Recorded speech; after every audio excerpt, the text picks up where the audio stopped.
The drums were loud, the women's head ties sparkled, and the scent of jollof rice filled the air. Everyone stood as the bride walked down the aisle in her flowing white gown. Her smile was wide, too wide, as she caught sight of the poor girl standing quietly in a corner, holding a small gift wrapped in brown paper. The bride's face twisted. She stopped in front of the poor girl, her voice sharp enough to slice the air. "Why are you here? This is not for people like you. Look at your dress. It's torn. You will spoil my pictures." The guests laughed. The poor girl lowered her head, but before she could speak, the groom turned around. His face went pale. The music stopped. He took the microphone from the pastor and, in a voice that shook the room, called out, "Amara, come here." Gasps filled the hall. The poor girl lifted her head slowly. She was Amara. In the quiet village of Amuco, life moved at the rhythm of the sun and the sound of pestles pounding yam and mortar. Neighbors knew each other's names, and news traveled faster than the wind. It was a place where a wedding was not just for the couple, but for the whole community. Amara, the poor girl in question, lived in a small mud house at the edge of the village. She was known for her gentle spirit and the way she always offered to help others. Even when she had nothing, her late parents had left her only a small farm, and she worked it tirelessly to survive. Some days she sold vegetables in the market. Other days she wove palm mats. In this village, weddings were a spectacle. People wore their best clothes, cooked the best meals, and danced until the moon rose. So when word spread that Kalechi, the rich trader's son, was marrying Adora, the daughter of a wealthy cocoa merchant, excitement filled the air. Both families were among the most influential in the area, and everyone knew the wedding would be grand. Amara had heard the news too, but it didn't move her much. She was used to such occasions happening without her. She had no fancy clothes to wear, and people often looked at her with pity or scorn. Still, she respected tradition, so she decided to weave a small mat as a wedding gift, a simple gesture from her heart. The week before the wedding, the whole village buzzed with preparations. Women pounded yam in large quantities, men built a decorated stage, and children ran errands. Amara stayed on the sidelines, offering help where she could, though no one ever asked her directly. She noticed Adora several times, always in fine clothes, surrounded by friends, laughing loudly. But one afternoon, while Amara fetched water from the stream, she overheard two women talking in hushed voices. "They say Adora does not like that poor girl," one said. "Which poor girl?" the other asked. "The one who sells vegetables in the market, Amara. Adora said she doesn't want her anywhere near the wedding." The women laughed as they walked away. Amara's chest tightened, but she said nothing. She had already finished her mat. She told herself she would quietly give it to the couple, then leave. On the morning of the wedding, the sky was bright, and the air smelled of fresh flowers. People wore bright wrappers, men tied their hats neatly, and drums beat joyfully. Amara wore her cleanest dress, a faded blue gown that had been mended at the seams. She wrapped the small mat carefully in brown paper and walked toward the village square, heart steady. She arrived early and stood at the back, out of the way. Guests filled the decorated chairs. Food was arranged on long tables, and a photographer tested his camera. Soon, a car horn blared, and Adora stepped out in her shimmering gown. People cheered, clapped, and some even whistled. Amara smiled faintly, thinking of how love should bring joy. But she had no idea that before the day ended, she would stand at the very center of the ceremony, and every eye would be on her. From where she stood, she could see the altar clearly. She could also see Adaora's sharp glance sweep across the crowd and land on her. Adaora's smile froze for a moment. Then she whispered something to one of her friends, who turned and stared at Amara with disdain. Amara clutched her gift tighter. She had no idea that this was just the beginning of a humiliation. The drummers changed their beat, the pastor cleared his throat, and the bride began walking down the aisle. But halfway, Adora stopped, her eyes locked on Amara again. She lifted her chin and, with a voice loud enough for everyone to hear, said, What are you doing here?" Gasps ran through the crowd. The music faltered. All eyes turned toward Amara. And then Adora began to walk toward her. The crowd parted slightly as Adaora's gown brushed against the floor, her veil swaying with each sharp step. Her heels clicked against the tiles, a sound that somehow grew louder than the drums. Amara's fingers tightened around the brown paper package in her hands. The mat inside suddenly felt heavier, as though it carried every unkind word she had ever endured. Adora stopped right in front of her. "Why are you here?" she asked again, her voice dripping with mockery. "I did not invite you. Look at your dress. It's torn. Are you here to beg for food?" Laughter rippled through the guests. A few people covered their mouths, pretending to cough, but their eyes glimmered with amusement. The photographer paused mid-shot, his camera dangling awkwardly by his side. Amara swallowed hard. Her voice was soft but steady. "I came to wish you well and to give you this." She held out the package. Adora looked at it as though it was a dirty rag. "What is that?" "Firewood." She laughed loudly, turning to her friends. "This is my wedding, not a charity event." Some guests shifted uncomfortably. Others nodded in agreement, their faces smug. The village elder, a bent old man with a walking stick, cleared his throat. "Adora, every gift is a blessing, whether small or big. The heart behind it matters." But Adora waved him off.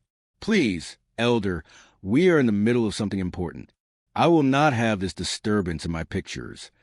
The drummers looked at each other, unsure whether to keep playing. The pastor stood frozen at the altar, his Bible still open. Amara's eyes burned. She had come to give joy, not to be humiliated. She wanted to turn and leave, but something inside her whispered, "Stay." Just then, the groom appeared from the side entrance. He was tall, broad-shouldered, and wore a cream-colored agbada with gold embroidery. His expression, however, was not joyful, it was puzzled. He had heard voices raised above the music. "What is going on?" he asked, stepping forward. Adora smiled sweetly at him. "Nothing, my dear. Just removing unnecessary people from the celebration." She tilted her head toward Amara. The groom's eyes shifted to where she stood. His gaze locked on her face, and in that instant, the entire hall seemed to hold its breath. Recognition flickered across his features. Shock, disbelief, then something deeper. "Amara," he said softly, almost to himself. The murmurs began immediately. "Who is she? Why does he know her? What is going on?" Adaora's smile faltered. "You know her?" The groom ignored the question. He stepped down from the altar, walking toward Amara with deliberate steps. The crowd turned their heads like a field of sunflowers following the sun. When he reached her, he spoke in a voice that carried across the room. "Amara, come here." Gasps erupted. Adaora's eyes widened. The pastor took a step forward, confused. "My son, this is your bride standing here." The groom looked at Adora, then back at Amara. "Pastor? I know, but there are things that must be said before this wedding continues." The guests leaned forward in their seats. The drummers, sensing drama, placed their sticks on the drums. The silence was electric. Adaora's hand trembled slightly as she clutched her bouquet. She had no idea what the groom was about to reveal, but the way he was staring at Amara told her it would not be good for her. Amara's heartbeat pounded in her ears. She felt dozens of eyes burning into her back as she stepped forward. And then the groom turned to the crowd. What he said next made the entire hall erupt into chaos. The groom's voice was calm, but it carried an edge that sliced through the stillness. "This woman you see here," he began, placing a hand gently on Amara's shoulder, "is the reason I am alive today." Gasps rippled through the guests like wind rustling dry leaves. People glanced at each other, whispering. Adaora's eyes narrowed. "What are you talking about?" she asked, her voice tight. The groom ignored her. 3 years ago," he said, turning to face the crowd, "I was traveling back from the city when my car broke down in the middle of a lonely road. It was getting dark, and I was far from home. No one stopped to help me. No one except a young woman carrying a basket of vegetables on her head." Murmurs filled the room. All eyes flicked to Amara. "She didn't just help me push my car to a safe place," the groom continued. "She gave me food and water from her own small basket. And when I found out she had to walk an extra hour to get home because she had stopped to help me, I promised myself I would never forget her kindness. The crowd was silent now. Even the breeze outside seemed to have stilled. Adora forced a laugh. So? Many people help strangers. Why bring this up now? The groom's eyes hardened. Because, Adora, when I came back to the village months later, I looked for her. I wanted to thank her properly. But people told me she had nothing, that she struggled to eat, yet still share with others. That kind of heart is rare. And I told myself, if I ever had to choose a wife, she would be like her. The whispering turned into open chatter. A few guests craned their necks to see Amara better. Adora's face was growing pale. You can't be serious. You're standing at the altar with me. The groom's voice dropped, but it was even sharper now. Yes, and yet here you are, humiliating the very person whose kindness I cherish. What does that say about the kind of wife you would be? The tension was so thick that even the pastor's hands were trembling. Amara shifted uncomfortably. She had not expected this. She had come only to give a gift, not to be the center of a storm. Adora's father, a tall man in a deep blue abaya, rose from his chair. Young man, remember the families that are watching you. Do not disgrace us here. The groom turned to him. Sir, with respect, a wedding without truth is already a disgrace. A heavy hush fell again. The crowd could sense that something irreversible was about to happen. Adora's lips trembled. So what are you saying? That you don't want to marry me? The groom didn't answer her directly. Instead, he turned back to the pastor and said, I cannot go on with this until I hear something from Amara herself. The pastor's eyebrows shot up. From her? The groom nodded. Yes, I need to know if she still sees me as worth her kindness, even after what she's just endured here today. The room exploded with noise. Some people were shouting in support, others in outrage. The drummers looked tempted to start a suspenseful beat just to match the chaos. Adora's bouquet slipped from her hand and hit the floor with a soft thud. Her friends exchanged nervous glances. Amara stood frozen. Her voice felt trapped in her throat. And then the groom took her hand. Amara, will you tell them? All eyes locked on her. She opened her mouth to speak, and the church doors slammed open with a loud bang. Every head turned. What they saw standing there made the guests leap to their feet. The heavy wooden doors swung wide, and a gust of hot village air rushed in. Standing in the doorway was Mama Ifioma, the oldest woman in Amuko, known for her sharp tongue and sharper memory.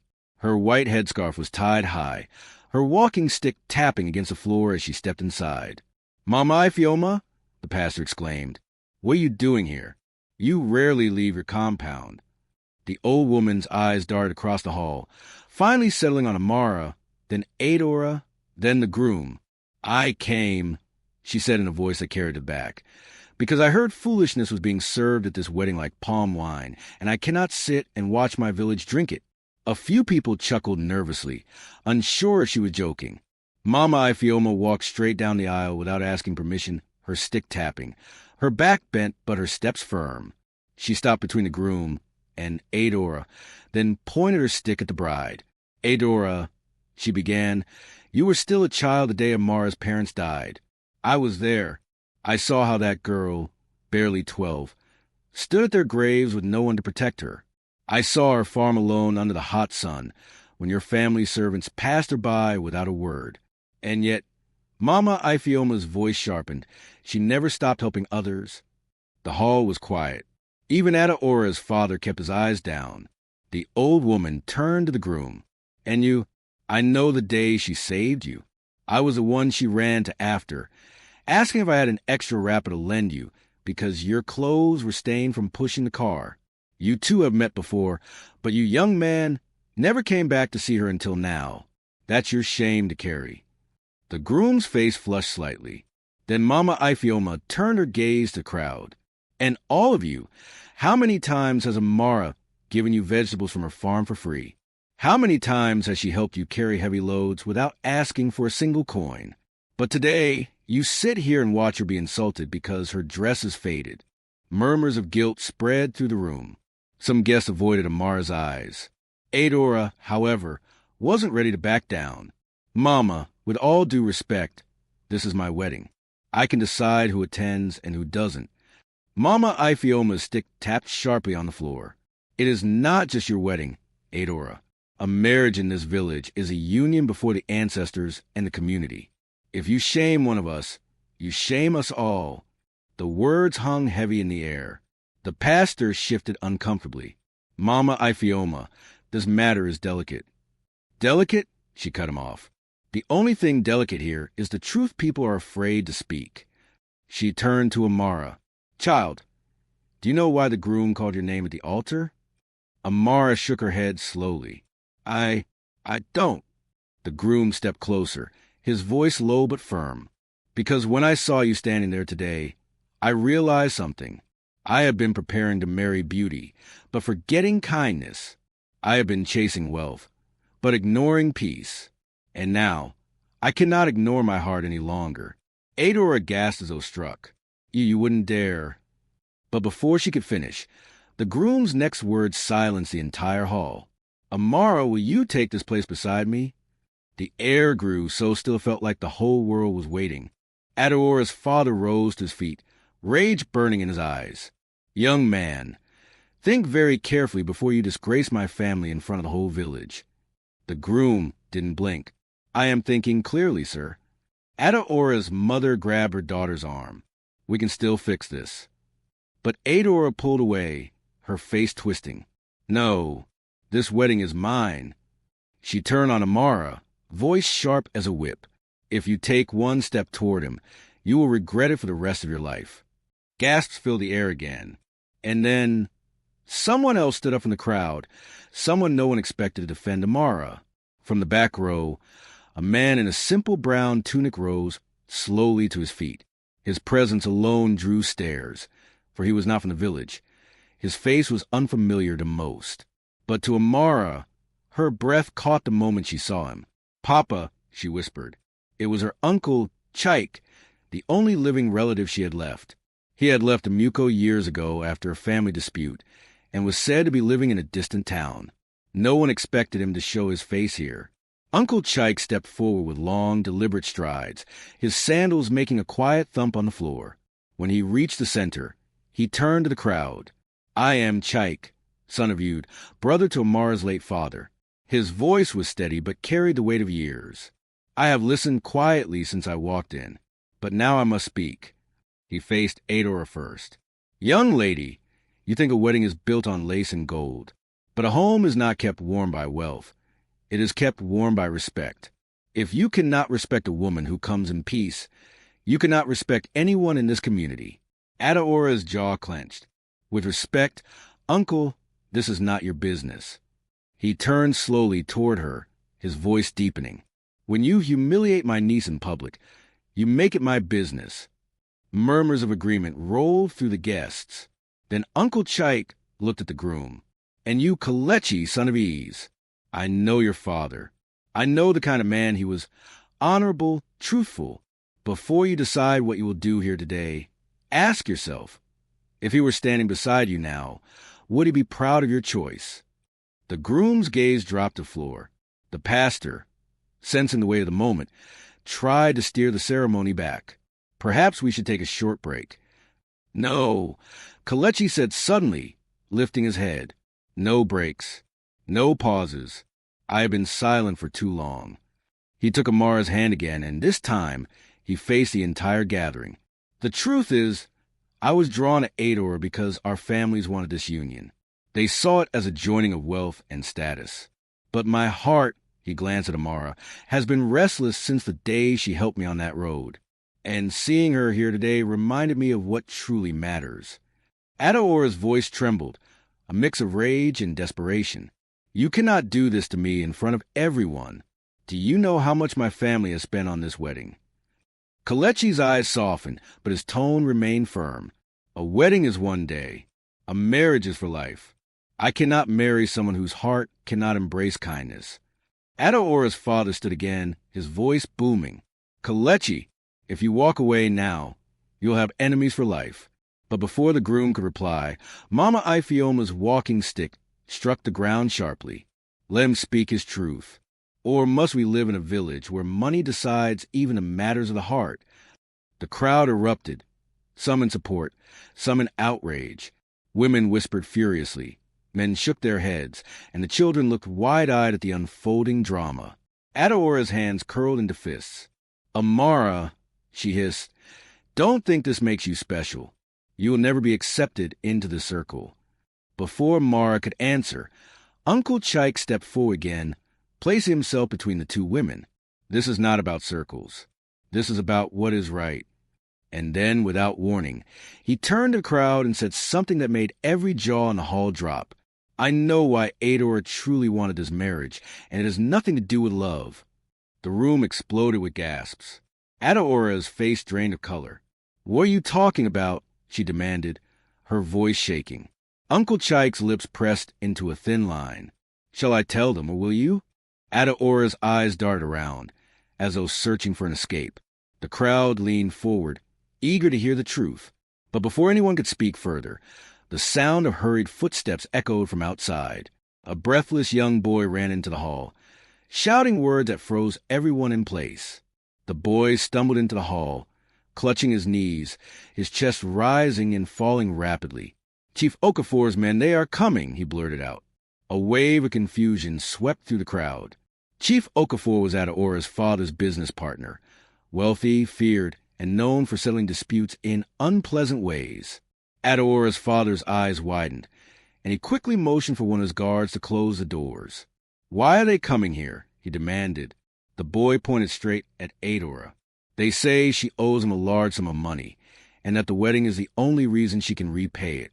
By marrying Kalechi, she would gain access to his family's wealth." The hall erupted. Gasps, whispers, and sharp exclamations filled the air like a swarm of bees. Some guests stood. Others craned their necks for a better view of Adaora's reaction. Kalechi's eyes hardened as he turned slowly toward her. "Is it true?" he asked. His voice was low, but it carried enough weight to silence the chaos. Adaora's hands trembled. It's not exactly how it sounds." Uncle Chike stepped forward, his tone like a whip. "Then tell us exactly how it sounds, before Chief Okafor himself walks through those doors." Adaora's lips parted, but no words came. Her mother tried to interject, but the crowd was no longer willing to be hushed. Mama Ifioma shook her head. "Ah, Adora, so it is greed, not love, that brought you here in White Lace today. No wonder your heart has no room for kindness." Adaora's father tried to regain control. "Even if that were true, it is a private family matter. This is not the place." Kalechi cut him off. "This is exactly the place. I was about to bind myself to a woman who sees marriage as a transaction. If not for today, I would have lived in ignorance for the rest of my life." The guests began murmuring louder, some nodding in agreement. Adaora's friends quietly shifted away from her, as though distance could erase association. Adaora's composure cracked. "Kalechi, you don't understand. My father's debts, they could ruin us. Chief Okafor said the only way to cancel them was if I married you. I didn't have a choice." "You always have a choice," Kalechi replied sharply. "You could have told me the truth. You could have trusted me. Instead, you chose deceit and cruelty, especially toward the one person who deserved your respect the most." Amara stood frozen, torn between pity and disbelief. She had never wished harm on Adora, despite everything. But now, seeing her stripped of her pride before the whole village, she realized the danger of a heart ruled by greed. Before anyone could respond, loud pounding came to the closed doors. 3 sharp bangs, followed by a voice that sent chills through the hall. "Open this door or we break it." Chief Okafor's men had arrived. Panic rippled through the guests. Some began edging toward the side exits. The drummers abandoned their instruments. Adaora's father barked orders to his guards, but his voice shook. Kalechi stepped forward, placing himself protectively in front of Amara. "No one is touching her," he said firmly. But when the doors finally swung open, the man who stepped inside didn't look at Amara at all. He looked straight at Kalechi, and his next words made the entire room go silent. Chief Okafor's broad frame filled the doorway. He stepped inside with the slow confidence of a man who feared nothing. His embroidered agbada swept the floor, and 2 muscular men trailed behind him. their eyes scanning the room like hawks. Every murmur died instantly. Even Adaora's father seemed smaller in his presence. Chief Okafor's deep voice rolled across the hall. "Kelechi, my boy, we need to talk." Kelechi's brow furrowed. "If this is about Adaora's debt, speak to her father. This is not my concern." Chief Okafor's smile was thin, almost mocking. "Oh, it is very much your concern. Because the debt was not just Adaora's. It was tied to a land deal your own family unknowingly guaranteed." The guests gasped. Even Mama Ifeoma's sharp eyes widened. Kelechi's voice hardened. "What do you mean?" Chief Okafor took a step forward. "Your late father signed an agreement years ago to help Adaora's father secure a business loan. He believed the debt would be cleared quickly, but it wasn't. And now, if this marriage doesn't happen, I will have no choice but to take the land your family left behind." A stunned silence filled the room. Kelechi's mother, seated in the front row, covered her mouth with trembling hands. Adaora's father seized a moment. "You see, Kelechi, this is why we needed this wedding. It is not just about us. It is about saving your family's legacy, too." Kelechi shook his head slowly, the weight of the revelation pressing down on him. "So, all along, this was nothing but a trap?" Adaora's voice softened, almost pleading now. "It doesn't have to be a trap. We can go through with the wedding, save both families, and put all this behind us." But Mama Ifeoma's walking stick struck the ground sharply. "And what about love? What about respect? Will you build a home on lies and humiliation? Even the ancestors will spit on such a union." Chief Okafor turned to her, his expression darkening. "Old woman, stay out of this. This is business." Her eyes flashed. "This is life, and life is more than business." Kelechi's gaze moved from Adora to Amara. Amara's hands were clasped tightly in front of her, her eyes fixed on the floor. She had never asked for any of this, yet now she was at the center of it. Chief Okafor's tone shifted, becoming colder. "Kelechi, you have a choice. Marry Adora today and keep your father's land, or walk away and watch it become mine before the sun sets tomorrow." The hall buzzed with whispers. The pressure in the air was suffocating. Kelechi closed his eyes for a moment, breathing deeply. When he opened them again, there was a fire there, calm, steady, but unshakable. He stepped forward until he was only a few feet from Chief Okafor. "If I marry a woman I do not trust, I will lose more than land. I will lose myself. And no piece of earth is worth that." Gasps rose from the crowd. Adaora's face paled again. Chief Okafor's jaw tightened. "Think very carefully before you make me your enemy." Kelechi's voice did not waver. "I have thought carefully, and my decision is final." He turned, took Amara's hand, and began leading her toward the altar. Chaos erupted. Adora shouting. Her father called the guards.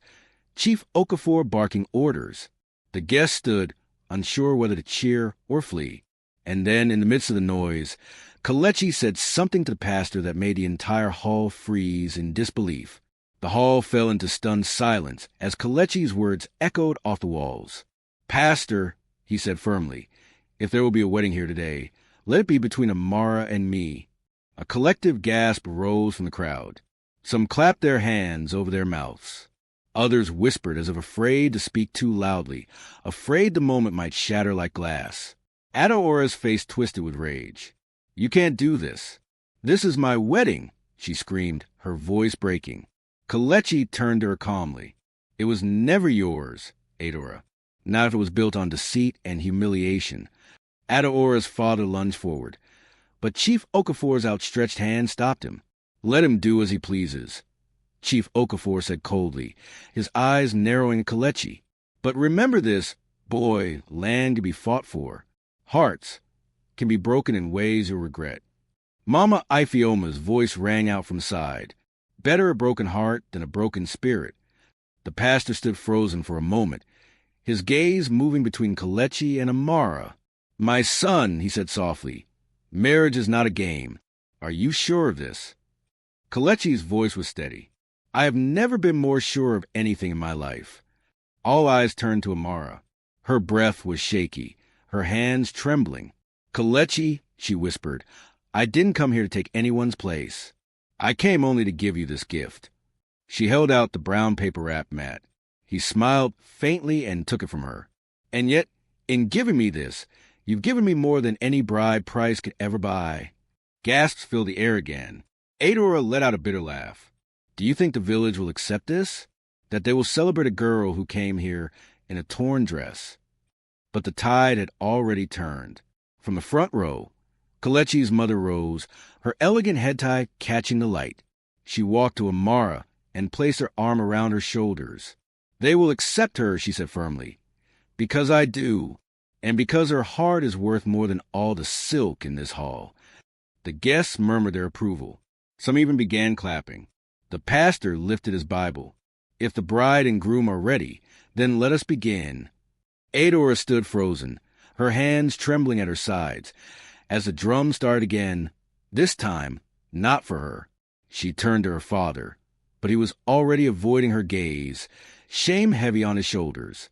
Chief Okafor's men, seeing there would be no deal, slipped quietly out of the hall.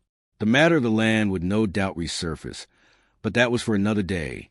Kalechi and Amara stood side by side at the altar. The vows were simple, but the words carried the weight of truth. When the pastor pronounced them husband and wife, the hall erupted, not in the stiff applause reserved for rich displays, but in the warm, thunderous cheer reserved for a victory of the heart. Mama Ifeoma's eyes glistened as she leaned on her stick. "Let this day teach us," she said loudly enough for all to hear, "that wealth without kindness is like a pot without water. It may shine, but it cannot satisfy thirst." As the celebrations began, Adora slipped quietly out of the hall, her fine gown trailing in the dust. No one followed. Kalechi held Amara's hand tightly as they stepped into the sunlight together. The path ahead would not be easy. Chief Okafor's shadow still loomed, and the gossip would swirl for weeks, but they had faced a storm and chosen truth over pride. And in a Muko village, that choice would be remembered for generations.